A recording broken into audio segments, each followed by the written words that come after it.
Making curry today, we need main ingredient is gram flour besan or chana load. If you have optional curry patta, green chilies, ginger. So there's the chana load. I've put it in water and I'm mixing it so that there are no lumps. And oh, of course you need sour dahi. So I generally like stir it up and keep it out to become sour for a day or so. Another option that I use is I do put methi seeds, but this is like kasuri methi. Stir it up so that there are no lumps.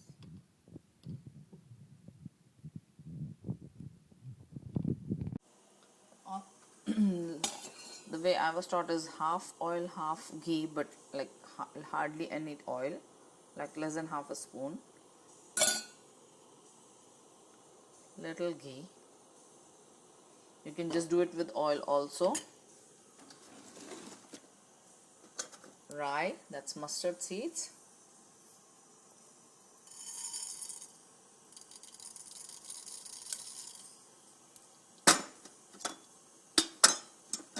Methi seeds, that's fenugreek or methi seeds.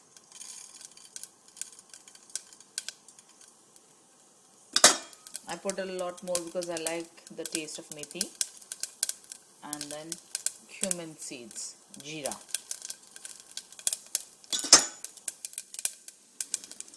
I'm going to cover this for a minute while it splutters. I'm going to slice the marchu into half because then it's easier for the kids to take it out. Slice the chilies and ginger.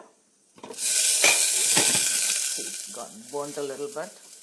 Put that in. Put the curry leaves in.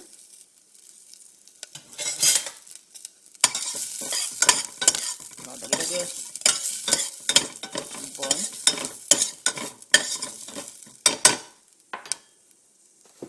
First thing Mama taught me was to put the water in so that and let it boil for a couple minutes. And I forgot the hing there. Stir it up and let it boil for like a minute or so because the water has not yet come to a boil. Add a small spoon of the kasuri methi that I have powdered and kept. Again, this is all optional, but I love methi, so I'm adding a little more.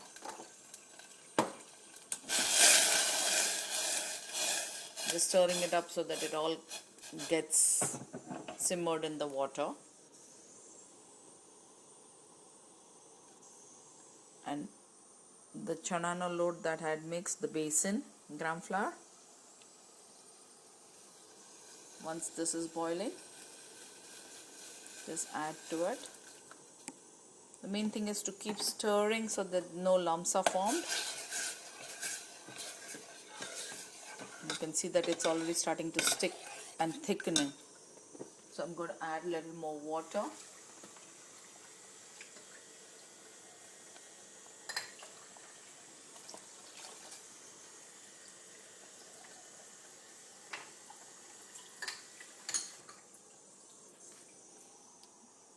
I'll add water to this guy and take it with any leftovers. No salt till it is all boiled. Somehow I think it splits the yogurt, like curdles it. So stir it all up.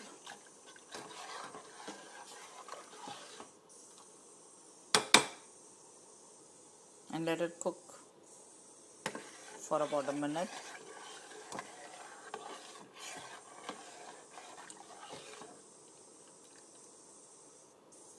Once it's cooked for like a little more than a minute, like more like closer to 2 minutes, I pour in the yogurt, the sour yogurt.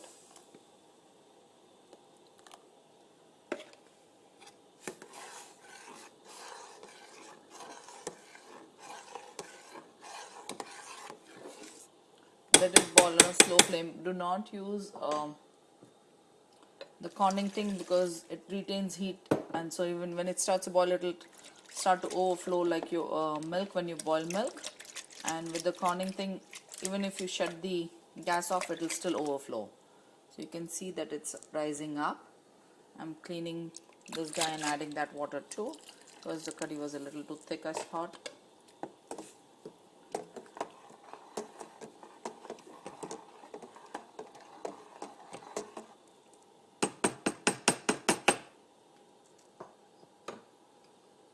And one ingredient I did forget is gourd. A little bit of gourd, less or more depending on how sweet you like your curry. We don't like it too sweet. And stir it up again so that it's getting mixed up right away. Lower the flame and let it simmer on medium, and keep an eye that it doesn't overflow. I put the gas back on high. You could see that it's rising. I found that the curry was a little too thick, so I'm adding a little more water.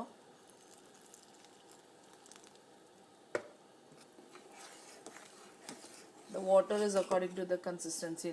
Like if you like to drink the curry, then you can make it a little thinner. If you like it thicker, add less water.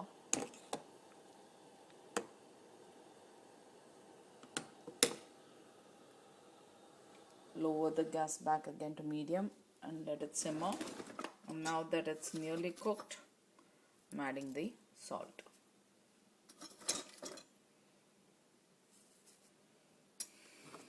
Stir it up. Taste the salt.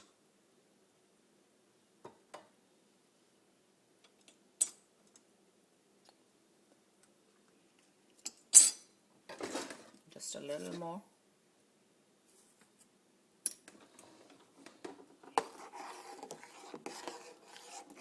And let it just boil for another minute or two. Garnish with fresh cilantro if you have it, and you're set. This is my frozen cilantro.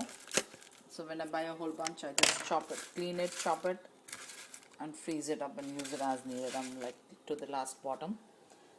It's like trying to overflow. So just put it on top. Lower the gas. Give it a stir. And we're done. Just another variation, if you like lasan, you could put garlic in there. Like my daughters call it, I have lots of stuff in there, and the kothmir and all floats to the top when it's done.